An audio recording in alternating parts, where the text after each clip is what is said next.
Hello again. I started this channel as a podcast, which will still continue, but I found myself wanting to create more long-form essay-style videos, usually in response to some argument I had on the internet.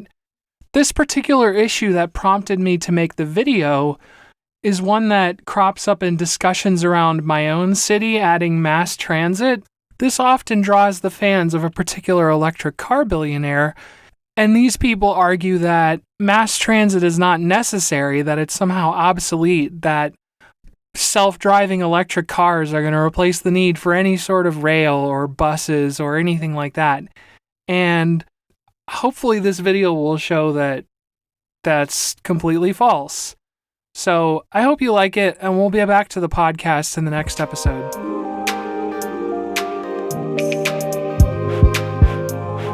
For nearly a decade now, self-driving cars have been the shiny new toy on the horizon. It's common to see multiple articles on the web about various tech companies' progress in making self-driving cars a reality. Be it Apple, Uber, Tesla, everybody wants a piece of this mythical pie. It's easy to see then how for many people, the question isn't if we'll get self-driving cars, but when.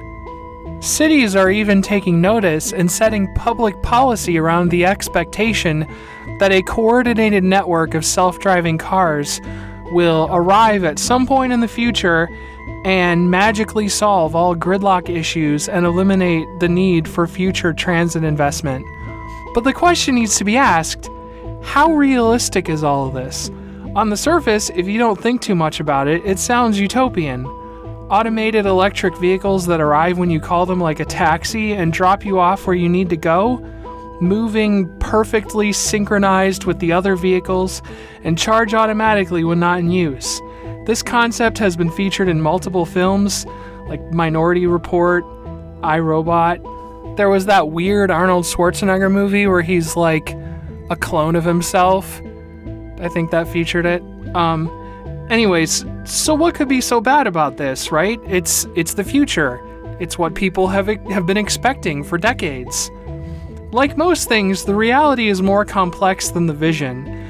I think before we start, it's helpful to analyze the history of the automobile and its effect on the modern development of American cities. Part 1. The Rise of the Suburb. Perhaps no single invention has changed modern cities more than the automobile. In order to fully understand the impact this has had on our cities, we need to start with the mass social change brought about by its introduction. When cars first became available, they were toys for the rich.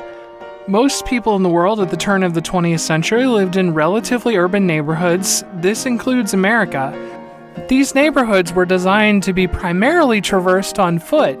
Pedestrians had the greatest right-of-way in the street, and streets at the time would often resemble more of like a marketplace than an actual street.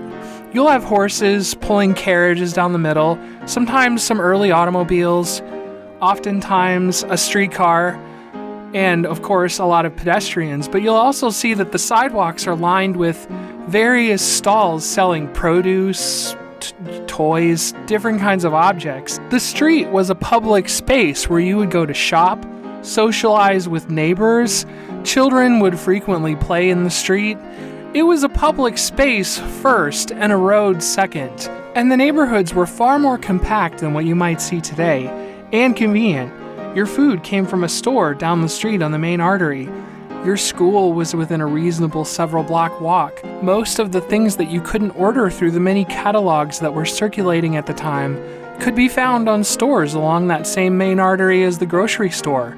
If your work wasn't in your neighborhood, then you would walk to the same main artery and board a streetcar to downtown or the industrial area to get to work. At this time, it was still not uncommon to see commercial wagons pulled by horses delivering goods, and even some streetcars were originally pulled by horses prior to the electrification of railways. This then facilitated the street as a public space. You would commute to work or to the store, and you would say the same people each day and talk. There was no social media in 1901 to preoccupy on the streetcar, so you had no choice but to either sit and stare out the window or chat with whoever might be sitting next to you.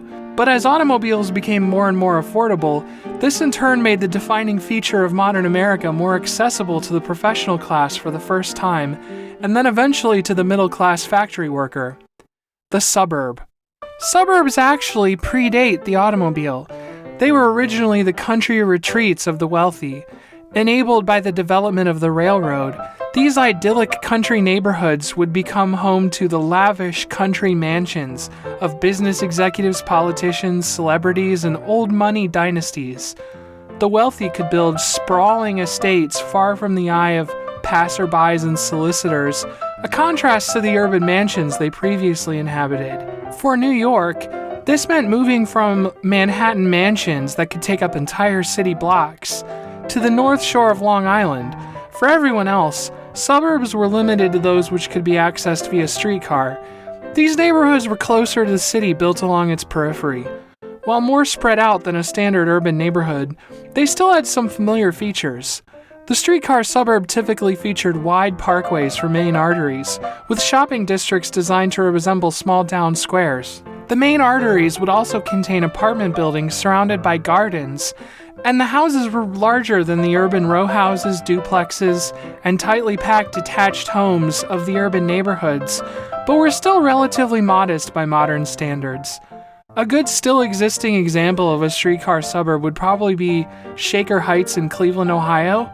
This neighborhood is now a historic district and managed to even retain its streetcar after the rest of Cleveland's streetcar system was dissolved. These neighborhoods were primarily the residents of the professional class, the middle manager, the law clerks, the low to mid-level doctors, bankers, and other such professions.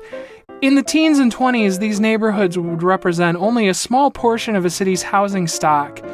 Once the automobile began seeing mass acceptance, this would change. If you've ever actually ridden a streetcar from the era, it's easy to see why the automobile was initially so much more attractive. You can actually still ride these classic streetcars, usually referred to as heritage streetcars, in many cities. San Francisco famously still runs old streetcars, only on its Market Street line, as does New Orleans, Memphis, and a few other cities. Most of these are legacy systems that have been in operation for over a century and not shut down, at least in some small part. Others, such as Memphis's system, are new creations using old cars. The first thing you notice when you get on one of these cars is just how thin and rickety they feel compared to modern cars. In addition, once the car actually starts moving, you notice that it's very loud, poorly insulated, quite cramped. Back in the day on busy lines, it would not be uncommon to see people nearly hanging off the side during peak hours. The other advantage of the automobile is that it lowered the cost of building spread out suburbs by offloading the expense of establishing transportation from the developer and the transit companies, often one and the same, to the prospective residents who would be providing cars. There was also the greater expense of providing services to the suburbs, as water and power lines would by necessity be slightly longer between each house, but this would usually either be eaten by the city or more commonly by higher taxes paid to municipalities established specifically for the neighborhood by the developer. The construction of these neighborhoods was somewhat limited prior to World War II, but after the war things really took off.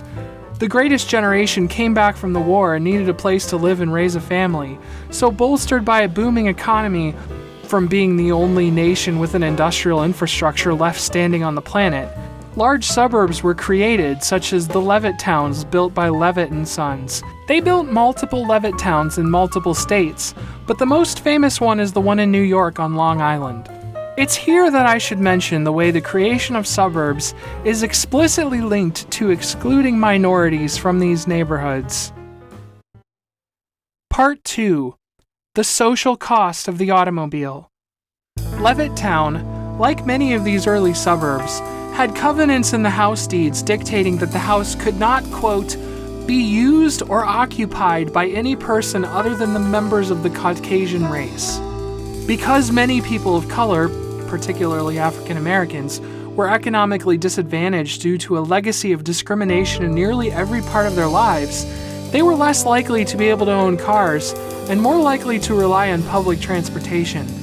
This meant that car-only communities became the easiest way to reinforce segregation, particularly after the passage of the 1968 Civil Rights Act prohibited such legal restrictions as what was seen in Levittown. Because this economic history ripples forward into the future, this also means that people of color are less likely to be able to afford electric cars, let alone fancy self-driving ones. But the automobile has had other negative effects on our society. For one, the creation of suburbs has led to a massive amount of wasted resources. Because each house is set back from the street and surrounded by its own park-like garden, often a requirement per city ordinances, each homeowner is thus responsible for keeping large amounts of grass cut and in some climates watered. Homes became larger and larger, and the neighborhoods more spread out to the point where walking anywhere but places on the street was effectively discouraged. Where before the war you were likely to buy food at a shop within walking distance of your house, now it required a drive. Day-to-day life was effectively moved primarily to non-public space, such as malls, eliminating the social interaction that came with walking or riding public transit. Public markets were replaced by local chain stores, which eventually consolidated into national chains, such that today you can travel the entire United States and still see the same stores in every suburb. The concept of community, of knowing the people who you pass during a commute or when purchasing goods was gone, replaced with bland storefronts, with sterile environments optimized to sell products as efficiently as possible. Due to the segregation mentioned earlier, this also had the effect of segregating schools. While busing would attempt to correct this, the root cause is local policy which still exists today that funds schools based on neighborhood property taxes.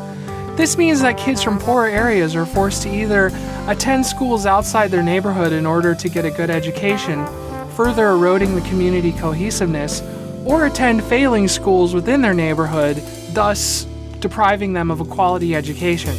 But why is this important, especially to this discussion about self-driving cars, you would ask? This is relevant because the self-driving car retains all of the social disadvantages of the regular car, but goes a step further when we start talking about replacing the need for transit systems with automated taxis. In addition, you have the issue of cost. The average transit fare in the United States is about $2.50, and this covers a ride along the length of the vehicle's route, and often includes a free or reduced cost transfer to another line. Contrast this with services such as Uber and Lyft, often mentioned as candidates to operate self-driving taxi networks in cities, who charge a base fee plus mileage like any other taxi. The average driver pay is a relatively small part of the cost of a ride. Most of it would be in the cost and maintenance of the vehicle as well as administrative costs. The self-driving software will need to be perpetually maintained and updated, as will the apps. And because these are for-profit companies, they also need to make a profit and include options for growth. An average taxi ride in the United States costs about $20, and there's simply no way to make this low enough that it's competitive with the transit system. Transit works best when it's operated as a public service for the community with no regard for profit. In effect, the self-driving car is just a continuation of the same atomized paradigm inherent to the car. It just removes the inconvenience of operating the actual vehicle and adds in the need for these taxi companies now dominating our vehicles to continue to show growth to their shareholders, adding additional inefficiencies to the system. If we're going to be reorienting transit to be more environmentally friendly, we should also be considering whether the social status quo is actually worth preserving. Humans are social creatures. We evolved to live and operate in communities. For millennia, humans lived in cohesive communities where we regularly interacted with those near us. We found friends, mentors, sexual partners, and spouses via random encounters at the public baths, markets, street festivals, local bars, etc. The structure of the modern suburban communities removes many of these opportunities for encounters. People are set on their specific paths to work, to shopping, to school. It removes all of the randomness inherent to life in favor of a planned existence. Part 3. Putting the rare in rare earth metals. So even if we decide that the social cost of having everyone travel in isolated boxes is something we need to continue, the question becomes, can we afford it? An electric car requires several rare earth materials such as lithium and cobalt for the production of its batteries. These are metals which have a high economic cost, and I would argue even more importantly, a high environmental cost to extract from the earth, since they do not occur in a pure state and are not common in the earth's crust. Lithium is most commonly found in igneous rocks such as granite, and must be separated via chemical processing. This chemical processing produces byproducts which can be hazardous waste. If this waste makes its way into lakes and rivers, it can be fatal to aquatic life. Deposits containing enough lithium to be viable for mining are relatively rare as well. Most lithium occurs in small amounts in igneous rocks or brine liquid, but there may not even be enough lithium on the planet to make enough batteries to replace every single vehicle with an electric car. So, you might say, this isn't a problem if we invent other battery technologies in the future which use materials that are both more abundant and less harmful to the environment. Well, the problem with this is that we're making a huge bet, and if these new technologies don't pan out, we're back in the same situation we're at now with oil. When oil is in high demand, we use fracking to get small amounts of oil out of tar sands and other types of deposits, which generates an enormous amount of waste that eventually makes its way back into the environment and kills ecosystems. We would be in the same situation with lithium extraction. And even if we find some other more common materials to make batteries from, it's still incredibly inefficient to have a bunch of people traveling in the same direction contained in individual vehicles. Even with self-driving algorithms moving cars at the same pace, they will still have a minimum safe distance required between each vehicle to maintain adequate stopping distance. It would be unsafe to have thousands of vehicles inches apart speeding along at highway speeds or higher. One deer crossing the road would cause a multi-car pileup. There are other issues, such as liability. Who is at fault when an autonomous car operated by Uber runs over a pedestrian? This software is fine with operating a vehicle in an ideal environment. It's not good at handling exceptions. At one point, Tesla cars were driving into barriers when highway lanes widened before splitting into an off-ramp. The Uber example was based on a real issue, and in that case the operator was charged with homicide. The developers of this software can keep putting out patch after patch to fix each issue, but if operating a self-driving car means being liable in case the software fails and kills people, how is that an attractive proposition? Mass transit doesn't have these problems. It allows us to take advantage of economies of scale and move large numbers of people going the same direction for a massively reduced cost of resources. Because it runs on fixed infrastructure, a train doesn't need large batteries and can be continuously powered by renewable energy. Because it runs on a fixed path, a train is much easier to automate as well. With properly enclosed rights-of-way and innovations such as platform screen doors, a train can be far safer than individual cars ever can. Part 4. The solution. So what is the optimal solution? We need to start by rebuilding neighborhoods with an emphasis on public space and pedestrian access. Humans like living in dense spaces where we can form communities. This is why dense urban cities such as Vancouver and San Francisco regularly top the world's most livable cities lists, which are also kind of bullshit, but in this case, they're right. This can be done today. In most of the US, this would look like overhauls to zoning laws to allow more density in lots and reducing parking requirements.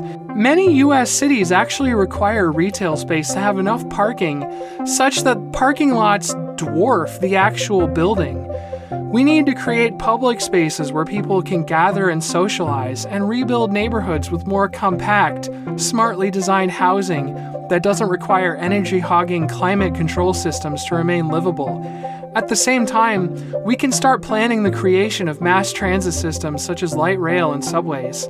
In the meantime, we need to be encouraging people to use buses and set up dedicated bus rights-of-way which can be converted to rail in the future. Perhaps electric cars can be a stopgap to the transportation of the future, but if we are to have any chance at reducing the future effects of climate change, then we need systemic change, not tech magic changes which leave the old system intact and just apply a band-aid on top that's sexier and sleeker. Well, that's my video. I hope you enjoyed it. This is a bit of a new thing for me, creating this kind of scripted content. And if you like it, let me know. Leave comments. Please subscribe to the channel if you want to see more. I plan on doing more content in the future. And see you next time.